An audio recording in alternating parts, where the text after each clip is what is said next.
चल रहा था अभी।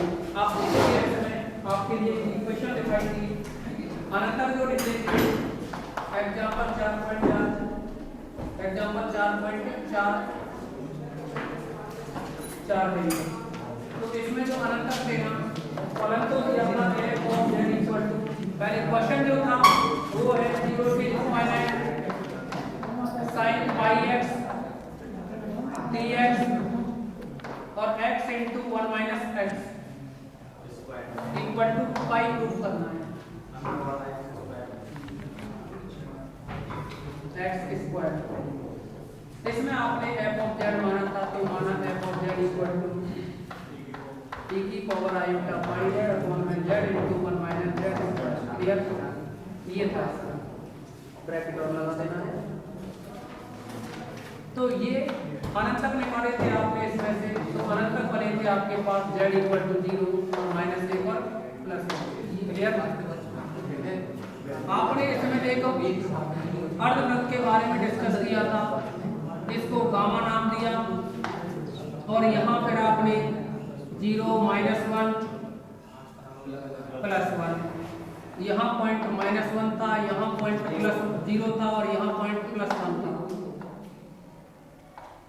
आपने कंटूर बनाए थे गामा 1 गामा 2 गामा 3। इसको गामा 1 वृत्त गामा 2 वृत्त गामा 3 त्रिज्या इसकी थी r1 इसकी थी r2 और इसकी त्रिज्या थी r3 क्लियर। तो ये कंटूर बनाए थे। इसके आधार पर हमने कौन सी अवशेष प्रमेय अप्लाई की थी और एक लाइन लिखी थी आपके लिए और वो लाइन है आपके पास जो लास्ट में जो वैल्यू रखी थी वो है अपने पास contour gamma f of z dz plus minus r से -1 minus r by f of z dz plus बातें हैं प्लस -1 माइनस r1 से लेकर के -r2 f of z dz plus gamma 2 f of z dz plus -r2 से 1 minus r3 f of z dz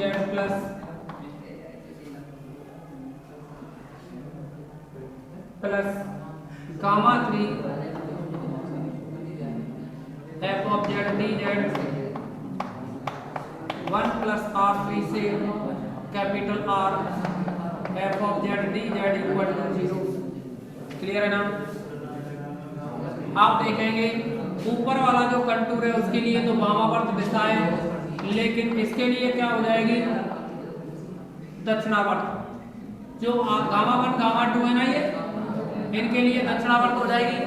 तो कल की जो मीटिंग थी उसमें आपको हमने डिस्कस किया था कि ऊपर वाला जो कंटूर है उसके लिए यहाँ अल्फा इक्वल टू 0 और बीटा इक्वल टू पाई।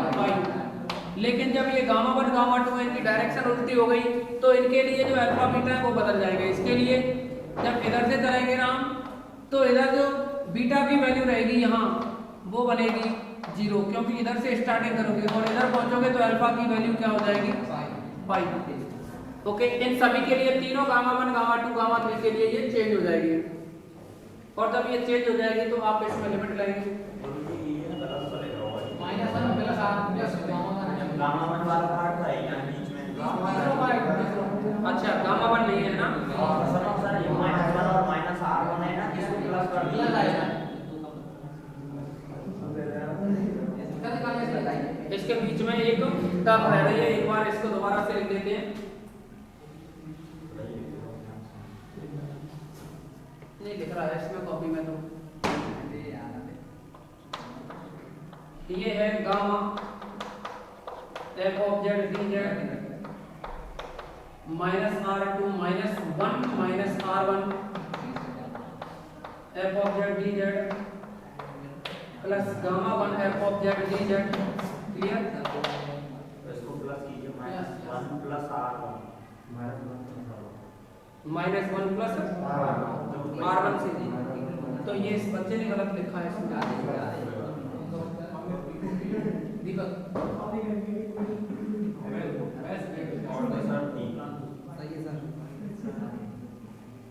ठीक है। अब देखो आप इसमें लिमिट ये कहें हम r टेंड्स टू 0 हुआ r1 टेंड्स टू इनफाइनाइट और r1 tends to 0 comma r2 tends to 0 comma r3 tends to 0 लेने पर क्वेश्चन थोड़ा बड़ा रहेगा इसलिए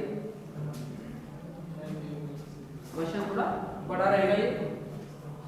आपको याद होगा आपने इसमें gz की वैल्यू और मानी थी, इसको लिखा था e की पावर आयोटा पाई z और gz, जहां gz का मान लिखा था आपने gz equal to 1 upon z into 1 minus का z स्क्वायर। क्लियर। अब आप इसमें लिमिट्स को लगाओगे तो यह बनेगा limit r tends to infinite contour gamma f of z dz। फिर आप यहाँ भी लिखोगे ना लिमिट, यहाँ लिखोगे लिमिट तो माइनस अनंत से, देखो r की जगह अनंत लिखोगे तो अनंत लिखोगे तो ये माइनस पहले से ही है तो माइनस अनंत, और r1 की जगह 0 लिखोगे तो -1 और f of z dz plus gamma 1 के लिए r1 टेंड्स टू 0 और f ऑफ z dz, और ये है यहाँ गामा 1 प्लस में r1 की जगह 0 लिखोगे तो ये बनेगा -1 से 0, r2 को 0 लिखोगे ना, और f of z dz plus में आएगा यहाँ लिमिट लगाओगे गामा 2 के लिए तो r2 टेंड्स टू 0 और ये gamma 2 f of z dz plus यहाँ भी लिमिट लगाओगे तो r2 के लिए 0 लिखोगे 0 से 1 minus r3 f of z dz क्या हुआ 0 r3 0 हो गया ना। फिर इस गामा 3 पे लगाओगे आप limit r3 tends to 0 gamma 3 f of z dz plus यहाँ r3 0 रखोगे तो 1 से और r की जगह अनंत और f ऑफ z dz बराबर 0। क्लियर है ना। अब देखिए एक तो ये वाला स्टेप, एक ये स्टेप और एक ये स्टेप और एक ये स्टेप, चारों को समझो। माइनस अनंत से -1 और -1 से 0 और 0 से 1 और 1 से इनफाइनाइट, तो डायरेक्ट लिख सकते हो ना minus infinite to plus infinite. Clear है ना। क्या लिखा है इसको minus infinite to plus infinite f of x dx। अब z नहीं रखेंगे, रियल लाइन हो गई ना, रियल लाइन हो गई तो क्या लिखा है इसको f of x dx। Clear. अब आप समझेंगे इसमें ये बना फिर limit capital R tends to infinite contour gamma f of z dz plus और ये है यहाँ r1 tends to 0 contour gamma 1 f of z dz, और इसके लिए लिखोगे r2 tends to 0 contour gamma 2 f of z dz, और इसके लिए लिखेंगे प्लस का limit r3 tends to 0 contour gamma 3 f of z dz equal to 0। Okay, कोई दिक्कत तो नहीं ना किसी को यहाँ तक। अब आप समझोगे इसमें पहले तो गामा, इस गामा के लिए वैल्यू निकालो ये 0 होगा कि नहीं होगा, ये तो हमेशा ही 0 आता है। एक लाइन और बढ़ाना चाहें तो इसमें f ऑफ z का मान रख सकते हो e की power iota pi z dz।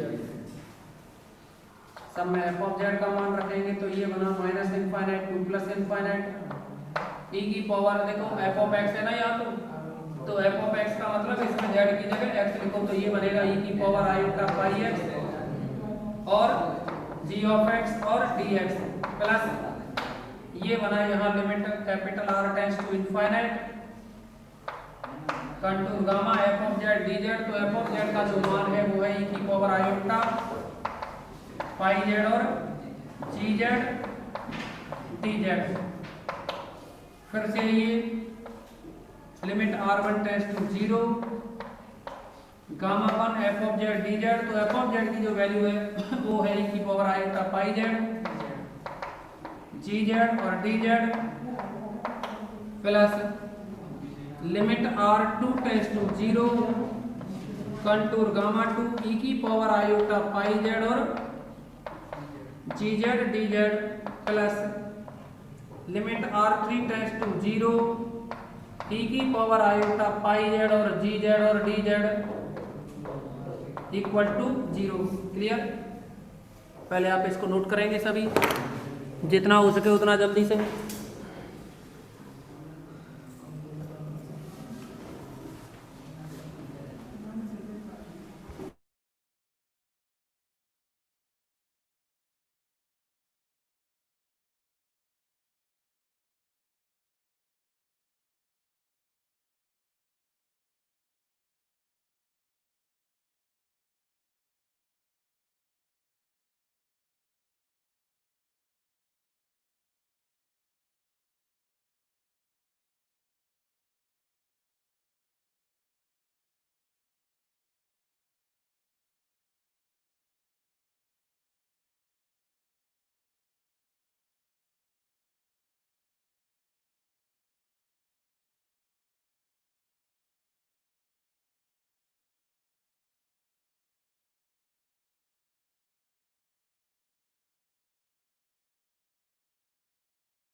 Complete करें, कंप्लीट करें।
अब देखिए आगे इसमें,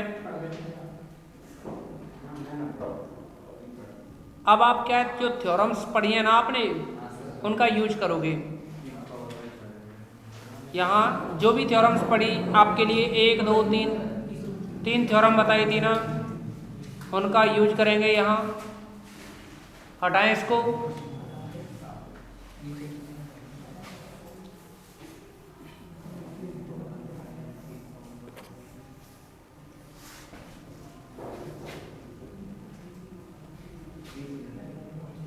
z बराबर 0 -1 और 1 पर इन पर चेक करेंगे ये वैल्यू।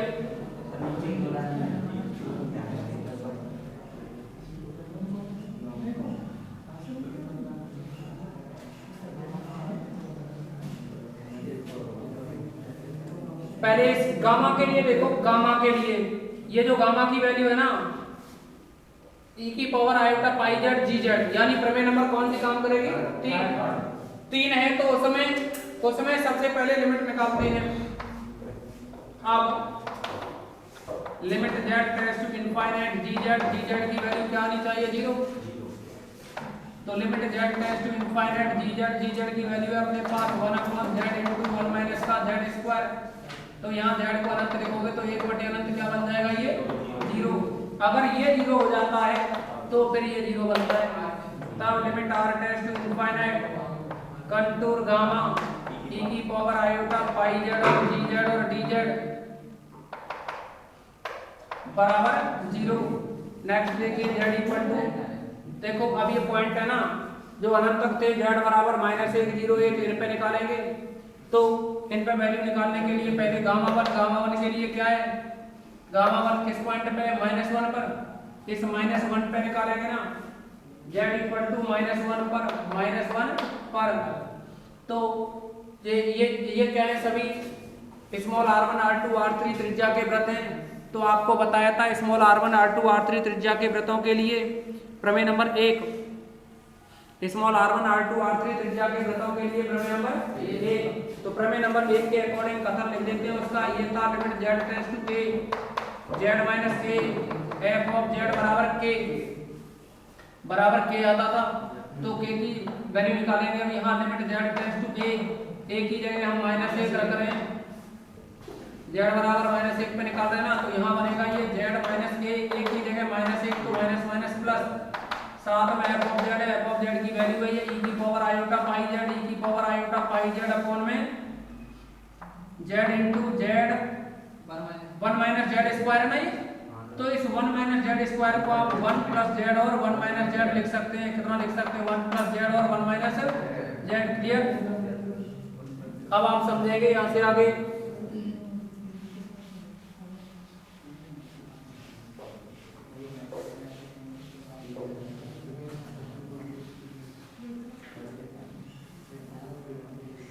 इस समीकरण में सभी वैल्यू रखनी भी है अभी हमें। अब देखो इसमें यह बना, कैलकुलेशन करें तो देखो 1 प्लस z कैंसिल, तो -1 रखना है ना। ऊपर रखेंगे e की पावर माइनस आयोटा पाई आएगा अपॉन में -1 और यहाँ रखोगे -1 तो 2, तो माइनस का 2 बनाइए, ठीक है ना। ये तो प्लस का हो जाएगा, ये -1 होगा। तो इसको लिख सकते हो e की power iota pi minus e की पावर माइनस आयोटा पाई cos pi minus iota sin पाई cos पाई -1 और sin पाई 0। तो यानी ये बनेगा माइनस का 1। तो -1 ऊपर -1 नीचे -2 नीचे, तो माइनस प्लस। तो क्या है ये 1/2 हो गया प्लस का। क्लियर। नेक्स्ट देखिए। अच्छा इस समीकरण में वैल्यू रखनी है ना। तो अभी इसको बचा के रखें। अब देखो आगे इसमें आप समझेंगे अगला पॉइंट। ये तो हो गया 1/2। नेक्स्ट z इक्वल टू 0 पर चेक करेंगे। z इक्वल टू 0 पर फॉर्मूला आपके पास है, सॉरी अभी k की वैल्यू निकली है। ये किसकी वैल्यू है, ये k की वैल्यू। हम देखो इसको मिटा रहे हैं अभी। इसको आप समीकरण नंबर 1 डाल दो। समीकरण नंबर आप इसको 1 डाल दें। अब इस समीकरण 1 में वैल्यू रखनी है ना हमें। तो पहले आप इस समीकरण को 1 नंबर डाल दें।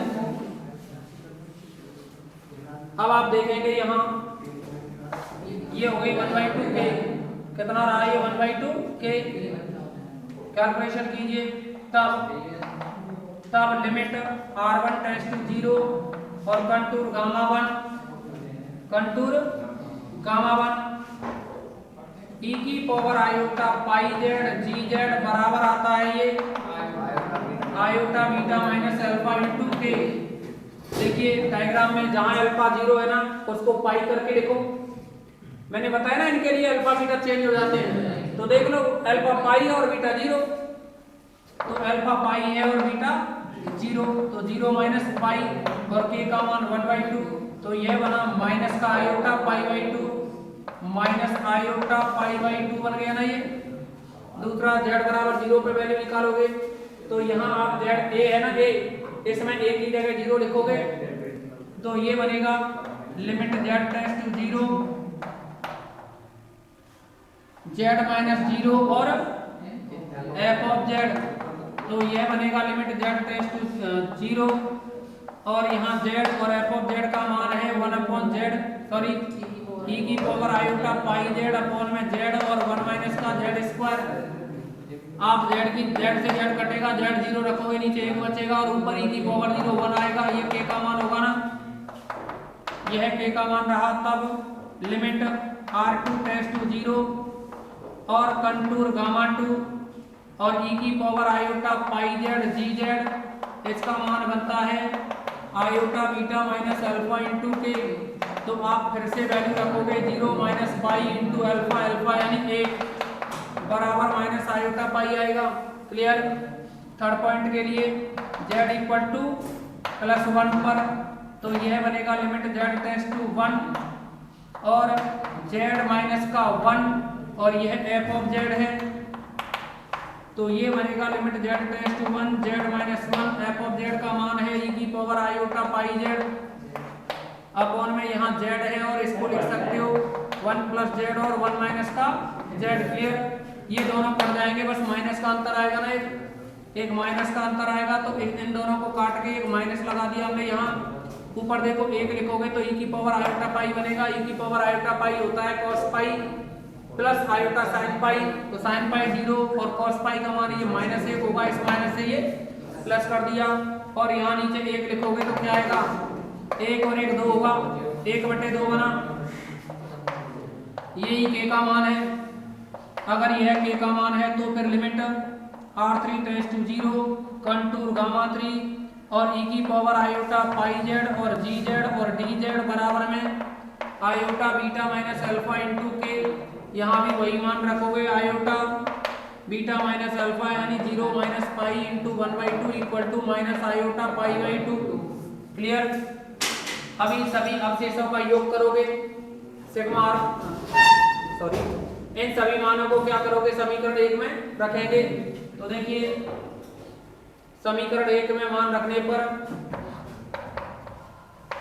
समीकरण 1 में मान रखने पर कंप्लीट करो ये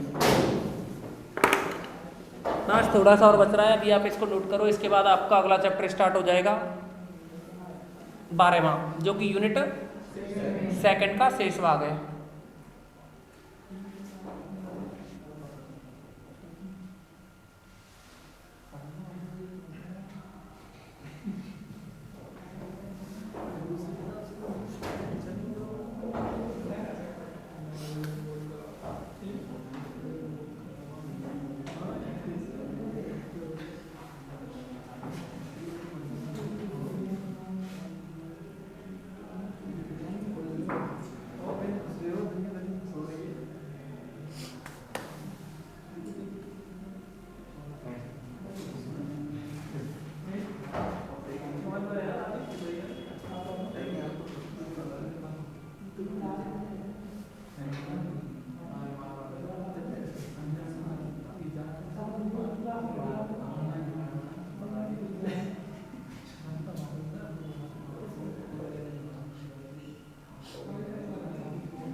कंप्लीट कराइए।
आप क्लास रिजॉइन करो या अभी थोड़ा सा वेट करें, इसको कंप्लीट कराते हैं, इसके बाद रिजॉइन कराएंगे। देखिए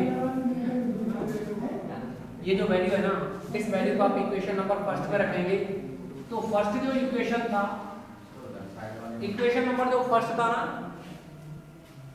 वह था minus infinite to plus infinite, और यहाँ था e की पावर आयोटा पाई एक्स और जी एक्स का मान क्या था, जी जेड है ये 1/z into 1 minus Z square, तो जी एक्स बनेगा ये 1/x इंटू 1 माइनस का एक्स स्क्वायर और डी एक्स। ओके, माइनस में था गामा 1 वाला, तो गामा 1 वाले की वैल्यू आई है माइनस आयोटा पाई बाई 2, तो माइनस आयोटा पाई बाई 2 ये वाला था ना दूसरे नंबर पे, और तीसरे नंबर पे था ये गामा 2 वाला, गामा 2 की वैल्यू आई माइनस आयोटा पाई, और अगला था ये माइनस का आयोटा गामा 3 वाला minus iota pi by 2 equal में 0। अब देखिए आप इसमें minus infinite to plus infinite e की पावर आयोटा पाई एक्स को लिखोगे cos pi x plus iota sin pi x और साथ में dx अपॉन में आएगा x इंटू 1 minus x square equal to इस आयोटा पाई बाई 2 का मतलब है आयोटा पाई, और ये आयोटा पाई तो ये 2 आयोटा पाई बन जाएगा। क्लियर, क्या होगा ये 2 आयोटा पाई। अब आप इमेजिनरी पार्ट से कंपैरिजन करें तो आयोटा वाले को रखेंगे तो ये बनेगा यहाँ minus infinite to plus infinite, iota का गुणांक है sine pi x d x upon में x इंटू 1 माइनस का x square equal to 2 pi. Clear, अब आप क्या करेंगे, देखिए ये सम बराबर यहाँ से माइनस आएगा, यहाँ से माइनस आएगा, प्लस हो जाएंगे, और ये तो प्लस ही रहेगा, तो 2 आगे आएगा, यहाँ 2 आएगा, उससे ही कट जाएगा ना, तो ये बना 0 से अनंत साइन पाई एक्स। ये क्वेश्चन कंप्लीट हुआ। अब आप क्लास को रिजॉइन करोगे, जल्दी से आप इसमें से स्क्रीनशॉट लें, सभी स्क्रीनशॉट में इसका